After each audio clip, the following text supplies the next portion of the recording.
Well, welcome to Mission Control in Houston. My name is Pat Ryan. I'm the Public Affairs Officer on the Orbit 2 shift here in Mission Control today. And we just finished up our daily update of the news on board the International Space Station. And looking forward to talking to you about the station and about space exploration. Brought along somebody who knows all of that stuff even better than I do. Eric Boe is an astronaut. He's been an astronaut since 2000. He's flown to the International Space Station twice as the pilot on Space Shuttle Endeavour in 2008 and on the very final flight of Space Shuttle Discovery in 2011. But perhaps more important, Eric, is tell us where you came from to get here. Well, I grew up in Atlanta, Georgia. I lived on the northeast side of town, went to Evansdale Elementary School, and graduated from Henderson High School, which is now a middle school in Atlanta area. So you are familiar with the area where the folks here from Ball Ground are. Absolutely, very familiar with the Atlanta area. I was looking at Ball Ground where these guys are location-wise. My father actually lives in Canton, which is pretty close to where they're at. Tell us real quickly, how did you become interested in being an astronaut? What did you have to do to get here? Well, I've always been interested in flying. It's just been one of my passions, and so I went into the Air Force and became an Air Force pilot. It was always kind of a far-off dream. I remember my parents coming when the moon landings happened, and Neil Armstrong was walking on the moon, calling me in and saying, "Hey, watch this on TV." And it's kind of my first recollection of television. I remember seeing the landing, and I think that's was always kind of on my mind to maybe get a chance to do that in the future. And as my career went along, I became a fighter pilot and a test pilot, and I had the qualifications to be an astronaut. I went ahead and applied, and that's kind of the course it took. Cool. Well, let's find out what the kids in the Atlanta area are interested in. We're ready to take your questions. What kind of training do you do to become an astronaut, and how many years do you have to train to be an astronaut? That's a great question. Well, the training is involved. Usually when you come in as an astronaut, one of the first things you do is you go through astronaut candidate training. So that's usually in the range of a year and a half to 2.5 years, depending on how that works out. So you do all kinds of generic training, things like working the robotic arm. You learn how to fly. We have T-38s that we use for training to get crew members used to what it's going to be like on a spaceship, because communications and working those things. We also have a neutral buoyancy laboratory, NBL. We'll talk about that probably a little bit later, where we practice doing spacewalks as well.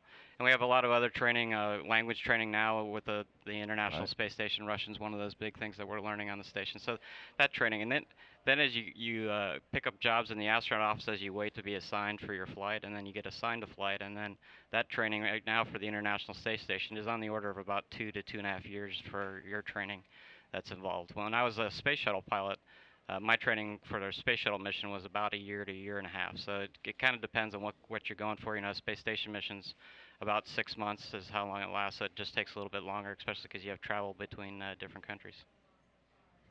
Did I answer? Yes. Okay. Yes. Next question.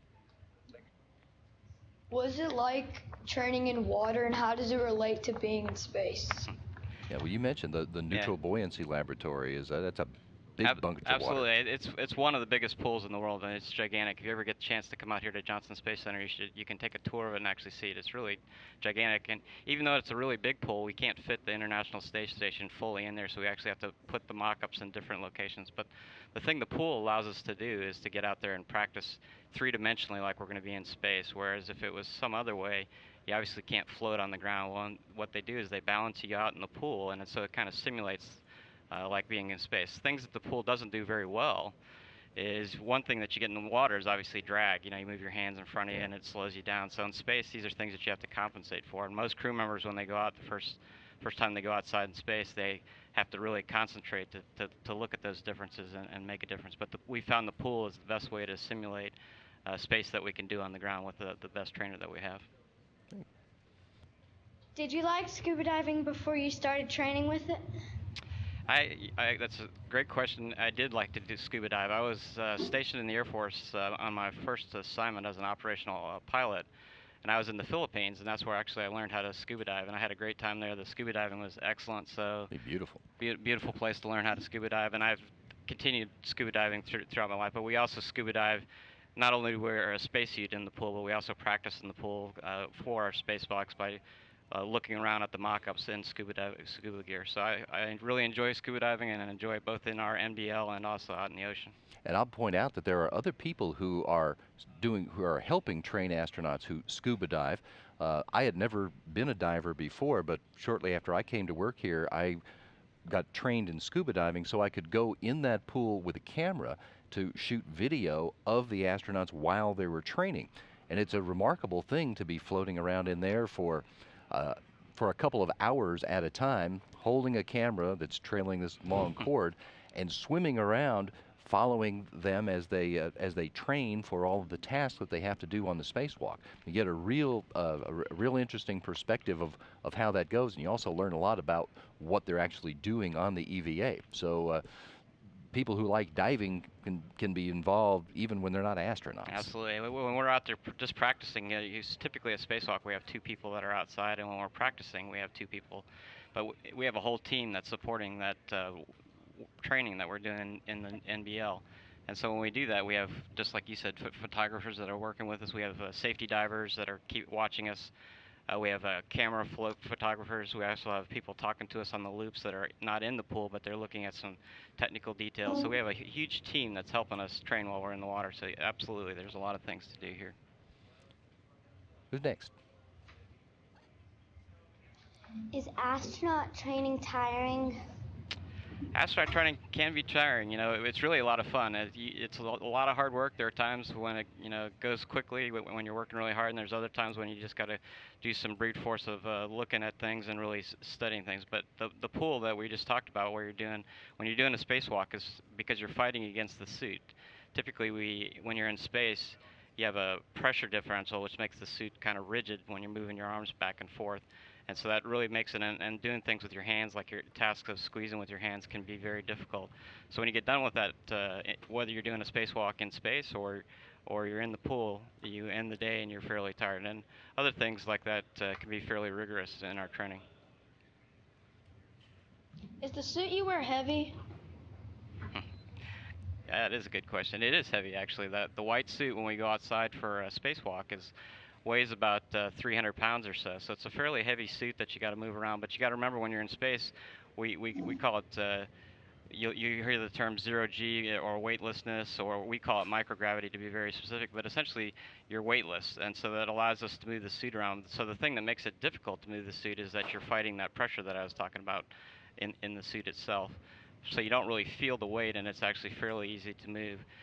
Our other suit that we wear a lot of times, like when we launch on a Soyuz or when I was launching on a space shuttle, we wear a different suit, and that suit isn't quite as heavy. It doesn't weigh 300 pounds. It weighs on the order of 30 to 50 pounds. But the suits that we do have some weight to it, and you have to work around them. They have some limitations that affect you, but that's why we do the training that we do.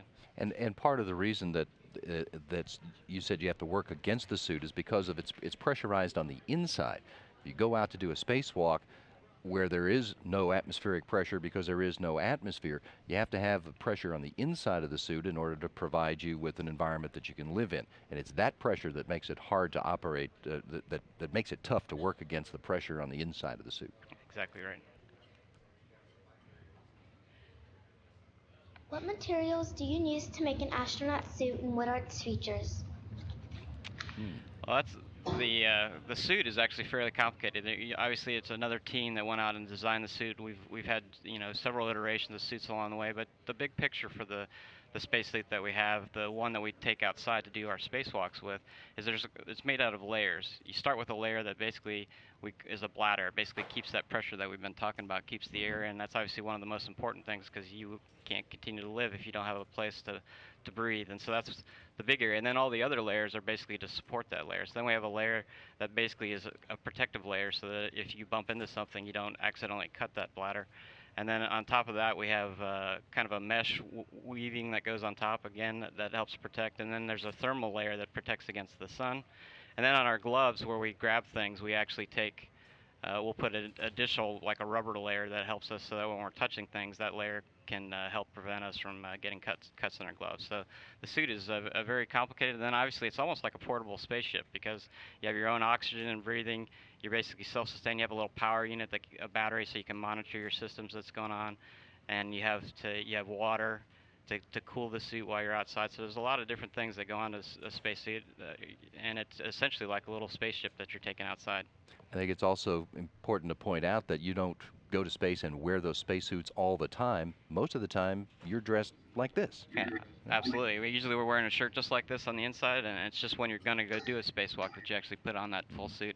And typically, when you're riding up and down, you put a spacesuit on. But then once you're in orbit, a lot of times you take the spacesuit off, do some work, and then you put the suit on. So most of the time, you're not wearing a suit, but there are times when you're having to do the spacewalk or special times that you put the suit on. What is it like to live in? What is it like living in space, and how long do you usually stay up there? Well, it's great living in space. It's one of the coolest things. You know, living in space. There are so many things to see. Usually you're busy with a lot of work that's going on, but when you have some free time, the thing that you go out and do is you look at the Earth and you're amazed at how it is. But there's all kinds of things you have to think about in space: is how to eat, how to sleep, all the basics. I think there are a lot of different things that are involved in it, but for my flights, I went up for about 2 weeks, almost 16 days. Right. Some of the longer space shuttle missions where we went up to the space station and stayed there, and we met crew members like we have crew members on board now. We have 6 crew members on the space station right now, and they're up there for anywhere from 5 to 6 months is the typical mission while they're on board. So it's you really have to kind of calibrate yourself to how long it's going to be. When you're on these shorter missions, they're a lot more fast paced, but on the longer missions, it's still a high pace, but you do it over a longer period of time. And in fact, we already have a crew that's been assigned that is in training right now for a mission that will last a full year in space. One NASA astronaut, Scott Kelly, and a Russian cosmonaut, Mikhail Kornienko, are about to officially get started in their training. They're going to launch, and they're going to be up in space for a full year. Longer missions like that we're doing in order to better find out how people can spend a long time in space, because it is going to take a long time in space to go do the future explorations that we want to do, to go to Mars or to go to asteroids. It'll take a lot longer than just 6 months. And in the recent times, this is some of the big things we've been learning about in space on the space station, is actually doing these 6-month missions. We're doing a build-up approach as we get there, and so these things we're learning about a lot of things like bone loss, how to keep your muscles. Obviously, when you're in space, you're not using your muscles the same way on the ground. Just standing up on Earth is a workout. When you're in space, you don't have that effect, so we have other ways to do that with workout equipment, and we have a bicycle that we can work on and treadmill as well. Okay, next. What is it like sleeping in space? Well, sleeping in space can be interesting. The first time, obviously, you're just floating in space. So you usually, on the space shuttle, we actually took out sleeping bags. So it was kind of like being on a camping trip where you went out and put your sleeping bag up for the day. On space station right now, they actually have little sleeping quarters that they go into. So either way, you have a place that kind of keeps you in place, and that's just so you're not floating around bumping into things that probably wake you up. One of the things I always thought was kind of interesting about space is it could be they give you a pillow, but obviously in space your head would be like this off the pillow, and that wouldn't work so well. So NASA gives you some NASA-issued Velcro to stick around your head and attach yourself to the pillow. So it's kind of a fun way to make sure that you and actually it's very normal. It feels like you're sleeping at home after a while, but you do have some interesting dreams while you're floating around, and and a lot of people like to curl up with their knees, kind of get in that fetal position. And again, we have some Velcro to get your knees in a position to kind of hold them there, because if not, they would just extend themselves out and wouldn't work the way you wanted to. But like anything, you learn how to adjust to these changes, and it's actually fairly easy to sleep in space. You don't have to worry about a soft bed like you do on the ground. No kidding. How do people on the International Space Station get food and water from Earth if they run out? How do you get food and water? Well, the big thing, we were just talking, we have a ship that's planning to dock to come up to the space station. We have these unmanned ships that come up. The Russians have some. We have some. Our international partners in the United States as well has one, and we're actually have a new commercial company, the Orbital Sciences, is looking at launching their vehicle coming up this summer. So we have different ways of getting food and water up to the space station. The big thing is planning. We don't want to get to that point where we run out of food and water on the space station. Another interesting fact is on space station, a lot of our water actually gets recycled. We have a reclamation system on board. 90% of the water that we have that's getting used is getting reprocessed and redone, and it's really important because weight is a fairly expensive thing to get up and down, and the average human needs about 2 liters of water a day. So you start adding that up, that adds up to be a lot of weight of water. And so by reusing it, and these are some of the things that we're learning in space that we can use on the ground, because there's obviously places on Earth where water is limited. And as Eric said, there's because the space station is run by a partnership of different nations, different countries are providing those supplies. The Russian partners launch one kind of cargo ship. The European Space Agency has one. The Japan Aerospace Exploration Agency has yet another kind of cargo ship. And NASA has provided the seed money for a couple of private companies in America that have been developing cargo ships. One of them is already flying, and the second one is about ready for its first test flight, its demonstration flight to the station. Did you see the Great Wall of China while you were traveling through space? I actually didn't see the Great Wall of China. The timing for lighting didn't work out that way, but there have been people that have seen the Great Wall of China, and actually with a camera you can see a lot of things on Earth that you know that humans are there. We're flying fairly low over the planet. We're at the range of about 200 to 300 mile up in space, depending on where you are in your orbit distance. So you're actually fairly low going across the planet, and you can see the Great Wall of China from space, but there are a lot of things that you can see that are man-made from while you're going around the planet in orbit. But the Great Wall of China is a pretty amazing one. It's on my list if I get the chance to see it when I go up there next time. Okay. Did you see day and night when you traveled? You see day and night actually a lot while you're up in space. When you're going around the planet, you're going about 17,500 miles per hour in orbit. What that means is that you go around the planet 16 times a day. And 16 times a day means you see 16 sunrises and sunsets every day. So the sun, and the sun comes up 16 times as fast and goes down 16 times as fast. So when you see it, it's up pretty quick and down pretty quick. And one of the interesting things, and of course the weather is below us, so there's never anything in the way. So when the sun comes up, it's very bright. When it goes down, it's very dark. And so a lot of the effects that you see on Earth that are caused by the atmosphere, you don't see those up in space. But it's actually, there are some unique views seeing it from space as well. And the sun, on spacewalks like we were talking about earlier, you really have to take into account where the sun is, because it can actually, if you're looking right into it as you're working on something, it can really blind what you're doing. Or when the sun goes down, if you don't have your lights on, you won't be able to see the task that you're working on. So keeping track of where the sun is actually a fairly important thing, but it also affects how you sleep, because obviously a lot of people use the sun on the ground to kind of tell what time it is. So you kind of have to get used to a new clock, because you look at the sun a little differently while you're up in orbit. Does your oxygen level drop in space? Your oxygen level, actually, it's all maintained. We have systems on board that maintain it. We have a whole mission control room here in Houston, and also there's one in Russia as well, that are looking at these to make sure that we have the right mixture of gases in there. So we have to keep track of that as part of a thing. So as you breathe it, obviously it drops down, but we have a tank outside that actually helps put more oxygen in the air. We have ships that bring up oxygen as well, and we can actually split oxygen, take water, we can split the hydrogen and the oxygen and actually get oxygen from that as well. So there's multiple ways to get it. It obviously goes down as we breathe it, and we just have to replace it over time. So it's something that we have to monitor continuously. Can you watch the Atlanta Braves game in space?